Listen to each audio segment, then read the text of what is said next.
Item: SCP-1609. Code name: the remains of a chair. Object class: Euclid.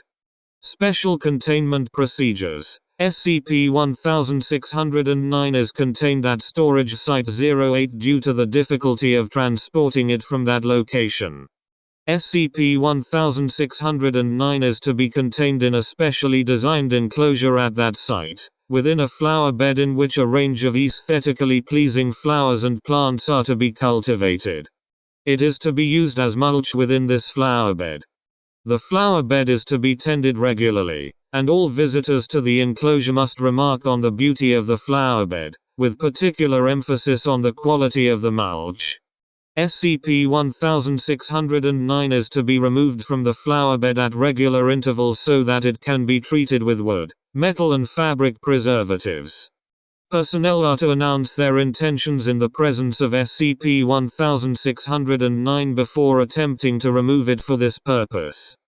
Personnel assigned to SCP-1609 are required to wear plain clothes in order to prevent accidentally triggering a violent response from SCP-1609.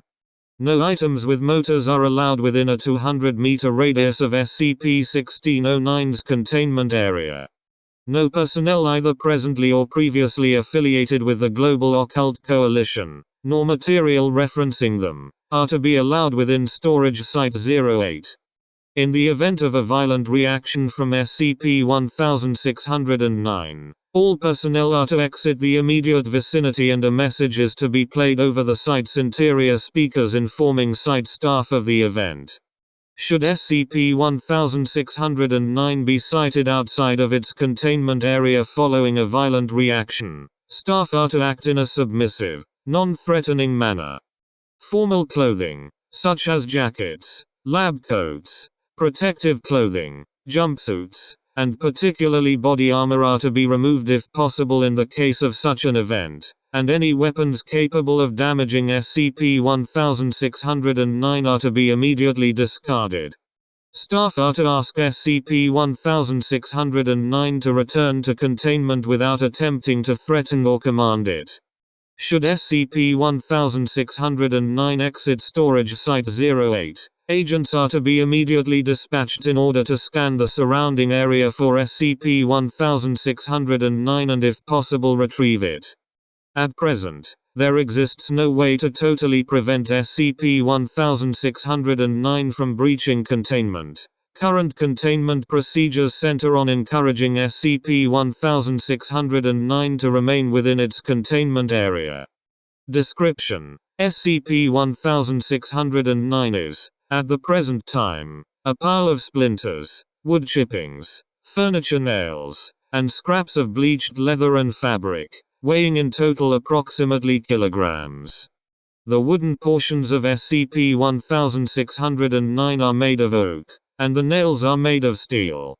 SCP-1609 is capable of teleportation, being capable of moving its entire mass instantaneously between 2 points without any known limit. SCP-1609 usually uses this to bring its constituent parts together when parts of SCP-1609 have been removed from the mass, but SCP-1609 can teleport its entire mass at once, on at least one occasion at a distance of kilometers. SCP-1609 is capable of splitting its mass, though it does this rarely. Any amount of material removed from SCP-1609's mass continues to display SCP-1609's properties. SCP-1609 has resisted all attempts to remove it from the confines of Storage Site-08, teleporting back to the site of its own accord. However, it has previously teleported out of Storage Site-08 for brief periods before returning, although this has only happened on occasions since its arrival in Foundation custody. SCP-1609 appears to be in some way sentient, as research indicates it is able to perceive its environment in a manner that is currently poorly understood, and is able to react to stimuli in an intelligent fashion. Details of SCP-1609's behavior are poorly understood, although it has been ascertained that it will react in self-preservation, and will react aggressively to certain stimuli which it connects with a threat to its existence.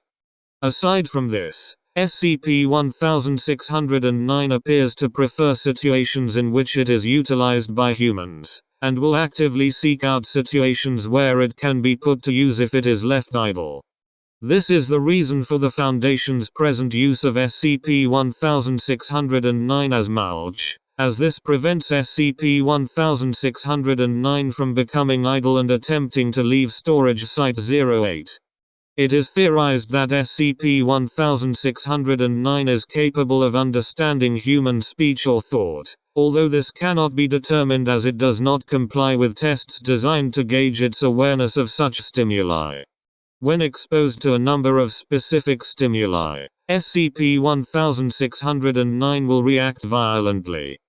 During a typical violent reaction from SCP-1609, it will teleport a portion of its mass inside the lungs of nearby personnel, causing immediate and severe lacerations to the interior of the lungs, as well as pulmonary obstruction, which rapidly leads to the victim's death.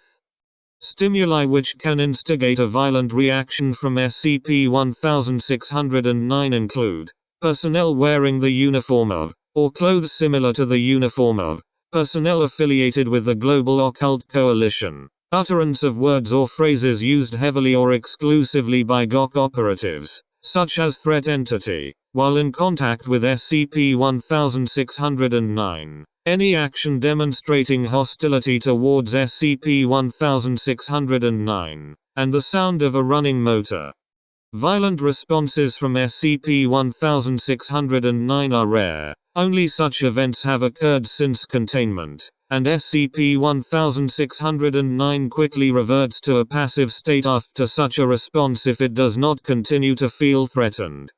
SCP-1609 arrived in Foundation custody on after teleporting into an unused containment cell at Storage Site-08 in its current state. Careful investigation has revealed that SCP-1609 was originally a large chair made of varnished oak and bleached leather, carved in the form of a reclining woman in a restful state. SCP-1609 appears to have possessed its anomalous properties in this state, albeit with certain limitations, namely that the object would only teleport when a person within a certain radius currently unknown felt the need to sit down or rest without a comfortable seat or chair nearby. At this point, SCP-1609 would teleport to them and remain in place until another person experienced a similar urge. On both Foundation operatives and members of the Global Occult Coalition were made aware of the existence of SCP-1609, which was given the temporary designation of E-622. Due to the hard-to-contain nature of SCP-1609 and the possibility of its existence causing a breach of secrecy regarding the existence of supernatural phenomena, a small-scale effort to contain SCP-1609 was launched by GOC forces. It is presently unknown how exactly GOC operatives captured SCP-1609. But it is known that they succeeded in reducing the object into its current form using a wood chipper. Further attempts to destroy SCP-1609 failed, due to its properties and ability to teleport away from sources of danger. Following this event, several members of the Global Occult Coalition died under unusual circumstances. Investigation through both official channels and embedded Foundation agents within the GOC has potentially linked SCP-1609 to at least 3 deaths of personnel within the Coalition, although the true number of casualties amassed due to their mishandling of the item is unknown. SCP-1609 then arrived in Foundation custody. It is unknown how SCP-1609 was aware of the existence of the Foundation, although it is theorized that it entered Foundation custody due to a low risk of further damage to itself. Document 1609-1. SCP-1609 represents a perfect example of the flaws inherent in the operating procedure of the GOC, and serves as a cautionary tale for any members of the Foundation who disagree with our practices on containing dangerous objects. Prior to the Coalition getting their hands on this, it was perfectly harmless. A chair which teleports to you when you need a seat is normal compared to most of the stuff that we deal with on a regular basis. When they put it through a wood chipper, it got hurt, scared and angry, so it lashed out at them. By trying to protect the world by destroying it, they inadvertently made the situation a whole lot worse. SCP-1609 went from being harmless to deadly in the space of a few minutes because of the GOC, and we had to clean up the mess. Thankfully, SCP-1609 is pretty simple for us to deal with. So long as we don't do anything stupid around it, it won't fight back and it won't try to leave. Even if it does, it usually comes back. I think I've worked out why. It came to us because it was afraid of the people who had hurt it. That's why it always comes back. It's afraid of the rest of the world now, and it's looking to us for protection. This is why we have special containment procedures instead of special destruction procedures. If you break something, it's broken forever. When you try to destroy an anomaly, you can't take back your mistakes. That's what SCP-1609 has to tell us. This is why we're right and the GOC is wrong, people. Dr. Sievert.